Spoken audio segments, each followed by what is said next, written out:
করেছে। Islam provides us the alternatives, always alternative দিয়েছে। Islam দ্ব্যর্থহীন কণ্ঠে ঘোষণা দিয়ে আমাদেরকে জানিয়ে দিয়েছে সুদ খাওয়া হালাল না হারাম। আমরা বললাম আল্লাহ সুদ যদি হারাম হয় আমরা কেমন করে আমাদের জীবন চালাবো? আল্লাহ বললেন ওয়া আহাল্লাল্লাহুল বাই'a ওয়া হারামার রিবা। চিন্তা নাই, ভয় নাই, কেমন করে সমাজ চলবে জেনে রাখো। আমি আল্লাহ যখনই সুদকে হারাম করেছি তার বিপরীতে ব্যবসাকে আমি আল্লাহ তোমাদের জন্য হালাল করে দিয়েছি। অল্টারনেটিভ আছে না নাই? অল্টারনেটিভ মানে বোঝেন তো? বিকল্প। অল্টারনেটিভ মানে কি? বিকল্প। সুদ হারাম, সুদ হারাম বলে বসে থাকলে হয়তো ঝামেলা লাগতো না। সুদকে হারাম করে দিয়ে অল্টারনেটিভ আল্লাহ আমাদের জন্য ব্যবসাকে হালাল করে দিয়েছেন। পড়েন সুবহানাল্লাহ। ইসলাম বলেছে ওয়ালা তাকরাবুজ জিনা, খবরদার বিবাহ বহির্ভূত গার্লফ্রেন্ড বয়ফ্রেন্ড বলেন, পরকীয়া বলেন, কোন ধরনের শারীরিক সম্পর্ক জায়েজ নাই, এটা হারাম। জিনার কাছেও যেও না। এখন আমরা বললাম আল্লাহ জিনার কাছেও যদি না যাই তাহলে যৌন চাহিদা মিটাবো কি করে? আল্লাহ বললেন জিনাকে হারাম করেছি, অল্টারনেটিভ বিয়ের জায়েজ করে দিয়েছি। আন-নিকাহু মিন সুন্নতি ফামান রাগিবা আন সুন্নতি ফালাইসা মিন্নি। বিয়ে আমার সুন্নাহ, যে আমার সুন্নাতের ভালোবাসে না সে আমার উম্মত হতে পারে না। এজন্য যুবক ভাইরা বিয়ে করবা। কি করবা? বিয়ের চেয়ে কোনো ভালো কাজ পৃথিবীতে হতে পারে? আমরা গার্লফ্রেন্ড বয়ফ্রেন্ড মানি না। আছে নাকি এদিকে কারো? আছে? আছে না? না, এই যে কত বড় সাহস, হাত তোলা আবার যে একটা।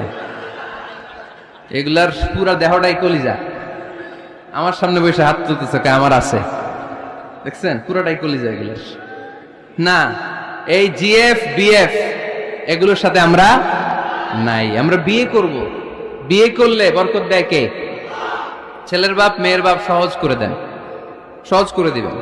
কালিয়ারা না? কালিয়ারার ছেলের বাপ মেয়ের বাপ যারা আছেন সহজ করে দেন।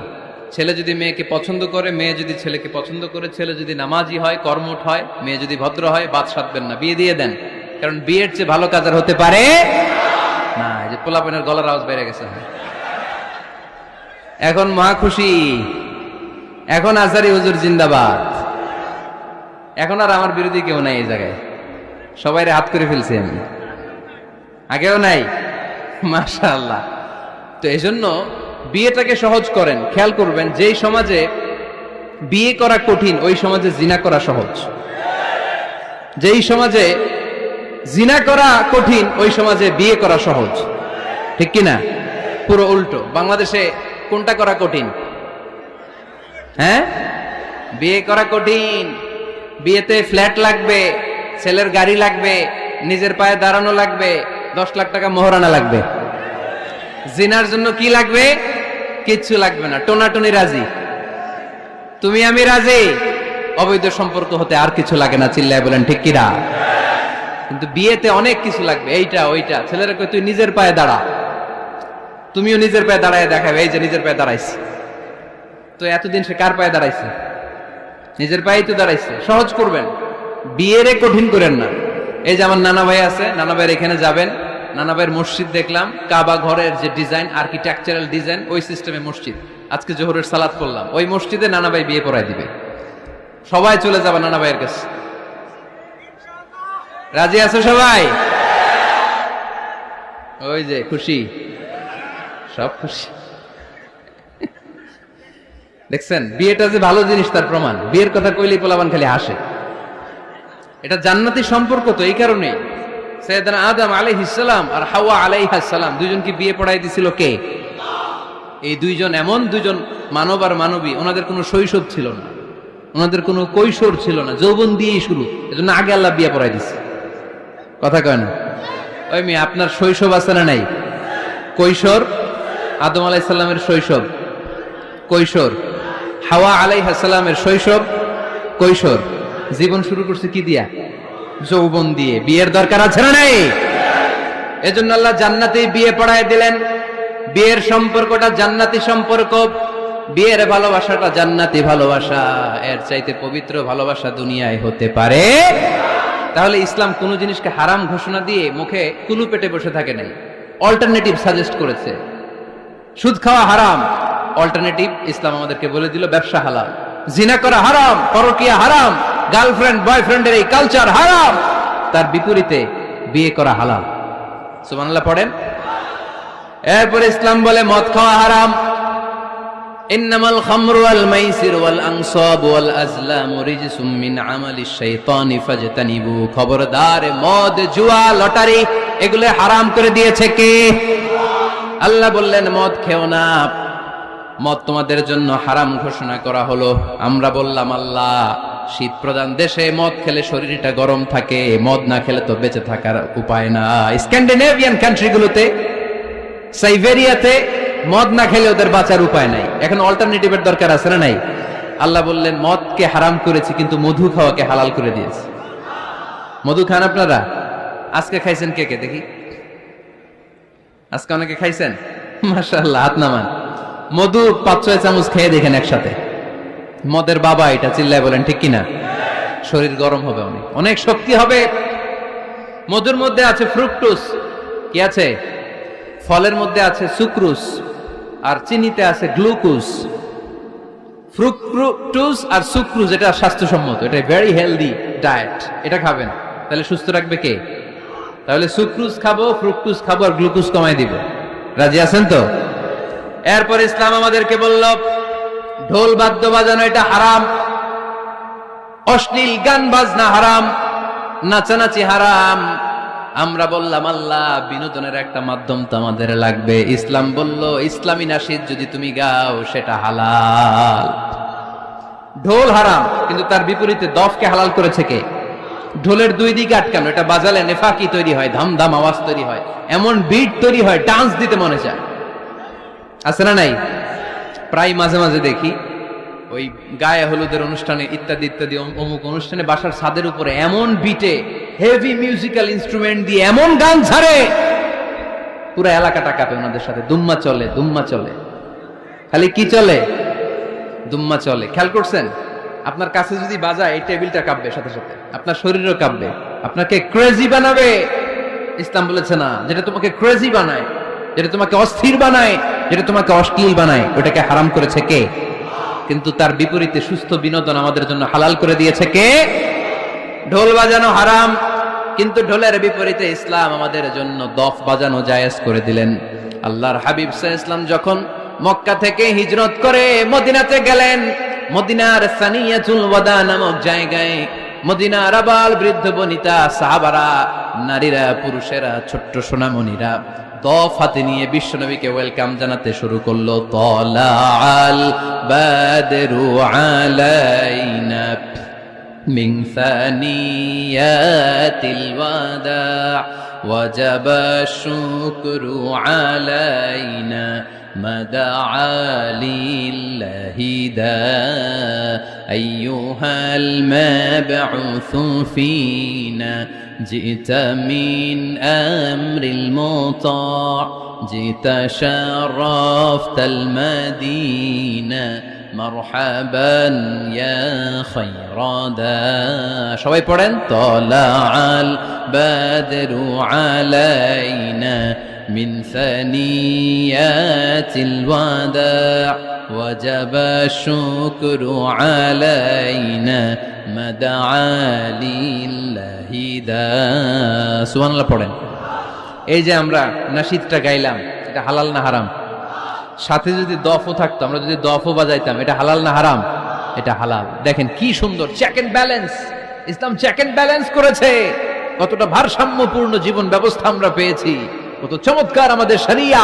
এটারে আমরা কঠিন বানাই। ঢোল বাজানো হারাম, কিন্তু তার বিপরীতে দফ বাজানোকে হালাল করে দিয়েছে কে? আবার আল্লাহর হাবিব সাল্লাল্লাহু আলাইহি ওয়াসাল্লাম বলতেন আ'লিনু আন নিকাহ বিদ-দুফুফ, এলাকায় যখন তোমাদের কারো বিয়ে হয় দফ দিয়ে ব্যান্ড পার্টি করে জানিয়ে দাও। ঢোলের ব্যান্ড পার্টি না, গিটারের না, হারমোনিয়ামের না, বংশী বাজায় কে রে সখী? বংশী বাজায় কে? ওই বংশী দিয়া না, ওই বংশী হারাম, বাঁশি বাজানো হারাম, কিন্তু দফ বাজানোকে হালাল করে দিয়েছে কে? বিয়ের ঘোষণায় দফ বাজিয়ে ব্যান্ড পার্টি করতে বলেছে বিষ্ণু ঈসা ইসলাম। কারণ বিয়েতে একজন নারী পুরুষের যেই সম্পর্ক হয়, জিনা বা ব্যভিচারে একই সম্পর্ক হয়। পার্থক্য হচ্ছে এটা সামাজিক স্বীকৃতি আছে, জিনার স্বীকৃতি নাই, ঠিক কিনা? এজন্য বিয়ে গোপন করে করা যায় না, এটা অ্যানাউন্স করে করতে হয়। ওমরে ফারুক রাদিয়াল্লাহু তাআলা আনহু যখন মদিনার খলিফা, উনি বলতেন লুকিয়ে লুকিয়ে যদি কেউ বিয়ে করে সমাজের আশেপাশে তার প্রতিবেশীরা যদি তাদের দাম্পত্য জীবন সম্পর্কে না জানে, আমি তাদের দুইজনকে জিনার শাস্তি দেব। কারণ লুকিয়ে বিয়ে করা যায় না, সবাইকে জানিয়ে অ্যানাউন্স করে সবার দোয়া নিয়ে বিয়ের পিড়িতে বসতে হয়। চিল্লায় বলেন ঠিক কিনা?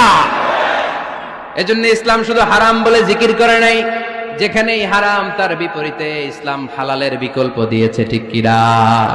এই নিয়মটা বুঝতে পারছেন? সবার কাছে ক্লিয়ার?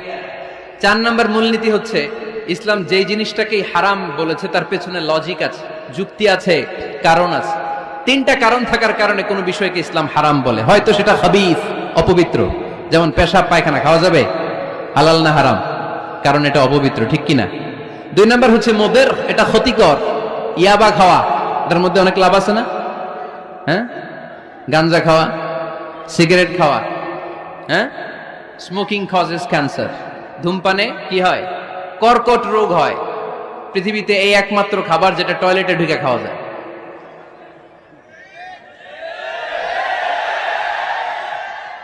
সিগারেট ছাড়া, এটা ছাড়া, এটা কোনো খাবার টয়লেটে বসে খাওয়া যায়? সিগারেটই পৃথিবীর একমাত্র খাবার যেই খাবারের প্যাকেটের উপর এই খাবারের বদনাম লেখা থাকে। কালিয়ারার বাজারে এক ধরনের বিস্কুট আসছে, মনে করলেন, দেখলেন যে বিস্কুটের গায়ের মধ্যে লেখা, এই বিস্কুট যেই খাবে তারই ডায়রিয়া হবে। খাবেন? দোকানওয়ালারা কি কইবেন? তোরটা তুই খা, তোর ডায়রিয়া হোক, তোর 14 গোষ্ঠীর হোক, আমরা খাবো না টাকা দিয়া। ঠিক কিনা? কিন্তু কি আজীব তামাশা, এই সিগারেটের উপরে লেখা এটার বদনাম, যে এটা খেলে কি হয়? ক্যান্সার। এরপরও আমরা খাই। তারপর এটা হয় টোবাকো প্ল্যান্টস থেকে, তামাক পাতা থেকে। কালিয়ারায় তামাকের চাষ হয় নাকি? তামাক পাতা কেউ দেখছেন? এটার আবার বেড়াটেরা লাগে না, কারণ ছাগলেও মুখ দেয় না। কথা কি বুঝতেছেন? তো যে এটা ছাগলেও মুখ লাগাইলো না, আশরাফুল মাখলুকাত হয়ে, আল্লাহর শ্রেষ্ঠ জীব হয়ে আপনি এটা মুখে লাগাইতে পারেন? গোটা বিশ্বে এই ধূমপানের কারণে লক্ষ লক্ষ মানুষ অকাল মৃত্যুতে ঝরে পড়ছে। এটা হালাল না হারাম? কারণ এটা মুদির, এটা ক্ষতিকর। ইসলাম আমাদেরকে মূলনীতি শিখিয়েছে, লা দারারা ওয়ালা দিরার। নিজেরও ক্ষতি করতে পারবা না, অন্যেরও ক্ষতি করতে পারবা না। আইনটা কার? তাহলে কোন জিনিস হারাম হওয়ার পেছনে 1 নম্বর লজিক, সেটা হয়তো অপবিত্র, কিংবা সেটা ক্ষতিকর, অথবা ওইটার মধ্যে অশ্লীলতা আছে। আওয়াজ করে যুবকরা উত্তর দাও, মোবাইলের ভেতরে পর্নোগ্রাফি দেখা হালাল না হারাম? ব্লু ফিল্ম দেখা হালাল না হারাম? নেকেড ভিডিও দেখা হালাল না হারাম? কারণ এটা অশ্লীল। ঠিক কিনা? তাহলে যেটা হারাম, 3টা কারণে কোন জিনিসকে ইসলাম হালাল বলে, হারাম বলে অ্যানাউন্স করেছে। হয় এটা অপবিত্র, নয় ওইটা ক্ষতিকর, নয় ওইটা অশ্লীল। কয়টা? হয় অপবিত্র, অথবা ক্ষতিকর, অথবা অশ্লীল। পৃথিবীতে যত জিনিসকে ইসলাম হারাম বলে ঘোষণা করেছে তার প্রত্যেকটার মধ্যে 3টার কোনো না কোনো একটা আছে না নাই? এই 3টা জিনিস, 3টার একটা না পাওয়া গেলে কোনো জিনিসকে হারাম বলে ঘোষণা দেওয়া যাবে। এরপর ইসলাম আমাদেরকে শিখিয়েছে 5 নাম্বার মূলনীতি, মুকদ্দামাতুল হারামে হারাম। হারামের সূচনাটাও হারাম। কোন বেগানা নারীর দিকে তাকিয়ে থাকা হারাম হওয়ার কথা ছিল না, কিন্তু যেহেতু এই তাকানোটা এক সময় জিনার দিকে নিতে পারে, তাই এই তাকানোটা কেউ হারাম করেছে। কে? আন-নাযার। এই দৃষ্টিটা বড় ভয়ঙ্কর। আল্লাহর হাবিব সাল্লাল্লাহু আলাইহি ওয়াসাল্লাম বলেছেন, আন-নাযার সাহামুন মাসমুমুন মিন সিহামি ইবলিস। এই দৃষ্টি, লাগামহীন দৃষ্টি, শয়তানের বিষ মাখানো তীরবানের মধ্য থেকে একটা ভয়ঙ্কর তীর। এই তীর দিয়ে শয়তান যুবকদেরকে কাবু করে ফেলে। ডাইরেক্টলি শারীরিক সম্পর্কের দিকে কেউ যায় না। প্রথমে বদনজর, প্রথমে কি কথা কয় না, গলার সাউন্ড এখন কমে আসছে, এখন বিপরীতে ঘা পড়তেছে, তো এখন আর সাউন্ড নাই। প্রথমে শুরু হয় কি দিয়ে? বদনজর, লাগামহীন নজর। তারপরে মুচকি হাসির বিতরণ, চোখে চোখে কথা হয়, আচ্ছা না নাই? হাসি বিতরণ হয়, মোবাইল নাম্বার আদান প্রদান হয়, ফেসবুকের আইডি শেয়ার হয়, তারপরে রাত জেগে কম্বলের নিচে চ্যাটিং ফ্যাটিং আছে না নাই? তারপরে চলে আসে 14ই ফেব্রুয়ারি, বিশ্ব বেহায়া দিবস। ঠিক কিনা? দেখছেন ধাপগুলো, দেখছেন স্টেপ বাই স্টেপ হারামের দিকে যায়। এরপর অবৈধ দৈহিক সম্পর্কের দিকে যায়। আল্লাহ এই গজব থেকে তুমি আমার ছেলেদেরকে বাঁচাও, আমার দেশের মেয়েদেরকে বাঁচাও। চিল্লায় পড়ে না আমিন? তাহলে শুরু হয়েছিল কি দিয়ে? কি নজর? কি নজর? বদনজর। এটা দিয়ে শুরু, জিনা দিয়ে শেষ। এজন্য ইসলাম বলে মুকদ্দামাতুল হারামে হারাম মা ইউআদ্দি ইলাল